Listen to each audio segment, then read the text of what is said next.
Hello gentle lady and gentleman. तो हम लोग पिछले एपिसोड में जान चुके हैं कि विकी मल्होत्रा बनकर बदला लेने आया है चोपड़ा परिवार से, जो कि असल में अजय शर्मा है। वो बस एक अपॉर्चुनिटी का इंतजार कर रहा है, फिर वो सारी कहानी को उलट पुलट कर रख देगा और आखिरकार अपना बदला चोपड़ा परिवार से ले लेगा। जब फ्लैशबैक अजय शर्मा के दिमाग में चल रही थी, तब उसके दिमाग में गुस्सा और रिवेंज झलक रहा था। तो नेक्स्ट सीन में हम लोग देखते हैं कि अब प्रिया चोपड़ा और विकी मल्होत्रा का एंगेजमेंट शुरू होने वाला है। और जब उसकी वो शॉपिंग करने के लिए जाते हैं, तब पूजा की फ्रेंड मिलती है अंजलि, और वो अजय को देखकर बोलती है कि शायद मैंने आपको कहीं देखा है। तब अजय, जो कि विकी मल्होत्रा बना पड़ा, वो बोलता है दुनिया बहुत छोटी है ना, तो आपने मुझे ज़रूर देखा होगा कहीं। और ये बोलती मेरी नाइट शिफ्ट है तो मैं तुम्हारे एंगेजमेंट में नहीं आ सकती।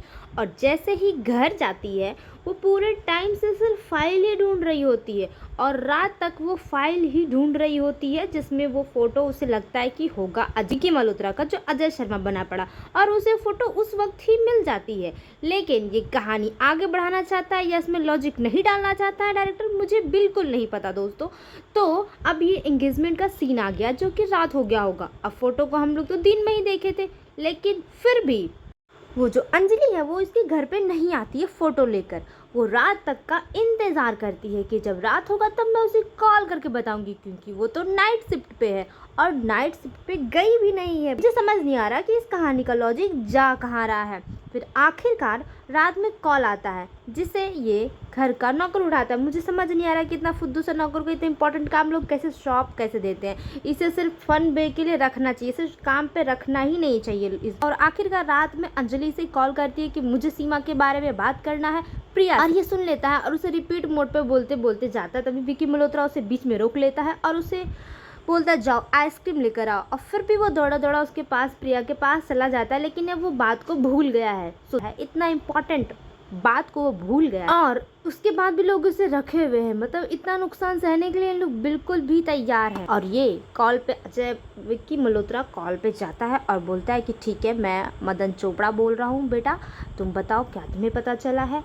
तो वो बोलती है कि विकी मल्होत्रा और वो पूजा का बॉयफ्रेंड दोनों एक ही आदमी है। फिर वो घर आकर इस पे हमला करके अटैक करके इसे खत्म कर देता है, मतलब इसे ट्रॉली में बंद करके इसे फेंक देता है। सोचो कितनी बड़ी गड़बड़ हो गई। ये रात भर तक वहीं रही और शिफ्ट पे भी नहीं गई, और ये ढूंढते ढूंढते वो फ़ोटो भी ढूंढ लेता और वो उस फोटो को फाड़ देता होगा या कुछ भी करके डिस्ट्रॉय कर देता, ताकि किसी को कभी पता ही ना चल। अब सुबह होती है जब इसका एंगेजमेंट समाप्त हो जाता है। उसके बाद उसका दोस्त आता और करण, और उसे एक तस्वीर दिखाता है और बोलता है क्या तुम इसे पहचानती हो। वो बोलती हाँ ये अंजलि है, सीमा की फ्रेंड। वो बोलता है कि वो अब गायब हो चुकी है। तो वो अपने वैसे नौकर से, भुलक्कड़ नौकर से पूछती है कि तुम्हें क्या कॉल आया था किसी का। वो भुलक्कड़ नौकर क्या ही बोलेगा, मतलब मुझे समझ नहीं आ रहा कि ये पागल है या फिर वो भुलक्कड़ नौकर पागल है, उससे पूछ ही क्यों रहे हैं।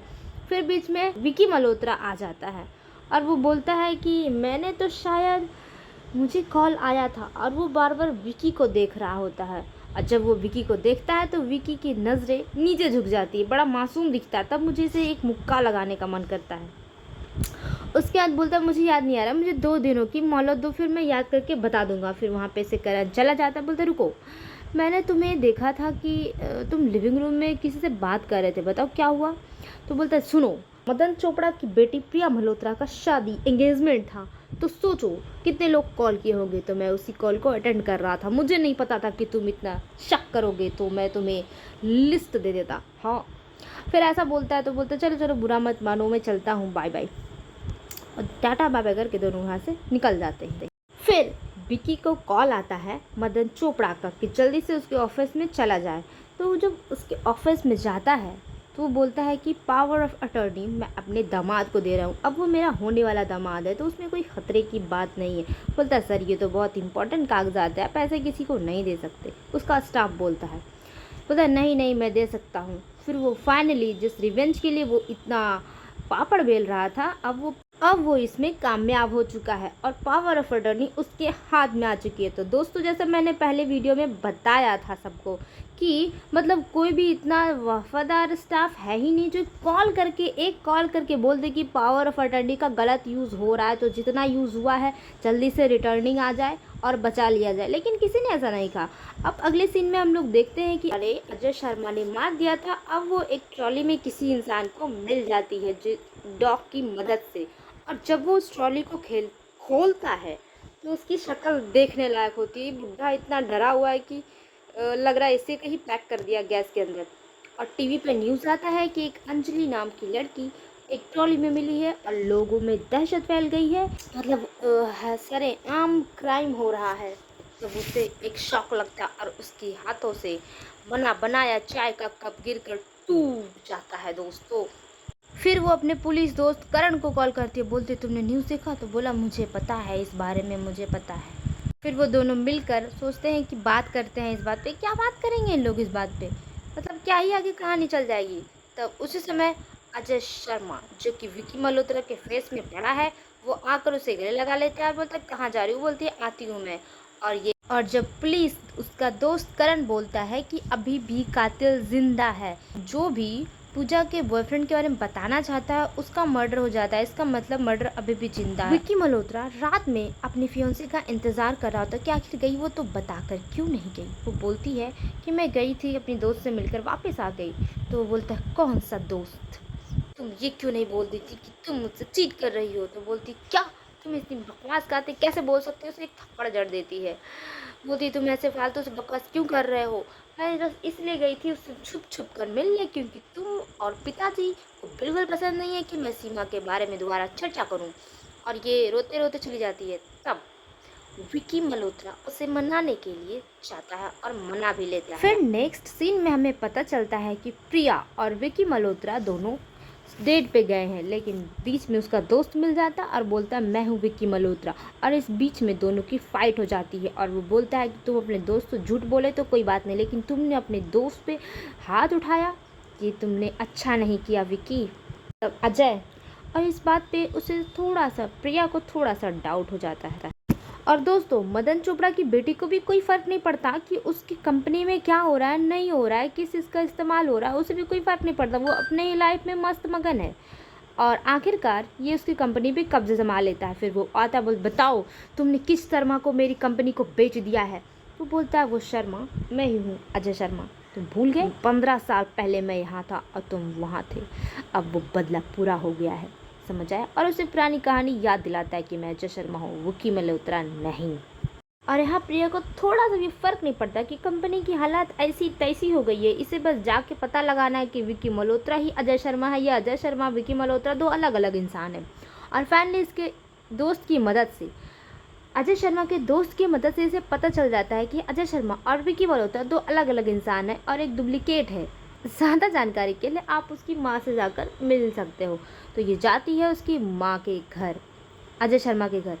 उसके बाद उसे सारा कुछ वहाँ पता चल जाता है, बिहाइंड द स्टोरी क्या क्या है। तुम एक कातिल हो, तुमने ये क्या वो क्या, तुम कैसे इतने घटिया इंसान हो सकते हो? बताओ मुझे बताओ, तुमने मुझे भी धोखा दिया, तुम इतने घटिया इंसान कैसे हो सकते हो? अब अजय शर्मा अपनी तरफ की बिहाइंड स्टोरी उसे सुनाने लग जाता है कि तुम्हारे पिता ने सब कुछ मुझसे लूटा है, तुम क्या बोल रही हो कि भीख में मुझे मिल जाएगा? मेरा ही है वो सारा दौलत जो तुम मुझे भीख में देने की बात कर रही हो, और तुम्हारी वजह से मेरा पूरा फैमिली ख़त्म हो गया है। भाई अगर तुम्हारे साथ बुरा हुआ है तो तुम्हें लाइसेंस नहीं मिल जाता कि किसी की जान ले लो। इतनी पुरानी पुरानी बिछड़ी कहानी इसे बताता है, अपनी दुखियारी भरी कहानी। और उसे ये सुनकर बहुत ही बुरा लगता है कि उसके पिता की वजह से ये सब उसके साथ हो गया। जब इसका पिता अजय शर्मा के घर आता है, वो कैसे इसका घर का पता निकाल लिया, पहले क्यों नहीं निकल पा रहे थे वो?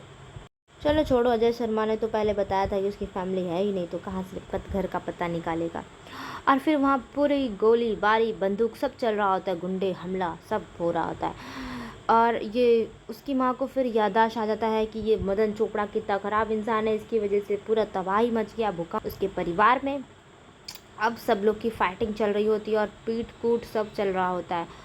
और उसके आखिर में जब वो मदन चोपड़ा को मारने वाला होता है तो वो उसके तो करण जो पुलिस है वो बोलता है कि तुम्हें तुम्हारी माँ की सौगंध, और उसके बाद वो रुक जाता है। लेकिन मदन चोपड़ा को तो माँ का सौगंध मिला नहीं था, तो वो उस पर हमला कर देता है। और जब उस पर हमला करता है तो अब ये भाई तो छोड़ेगा नहीं, अब ये अजय शर्मा भी उस पर हमला कर देता है, दोनों ख़त्म हो जाते हैं।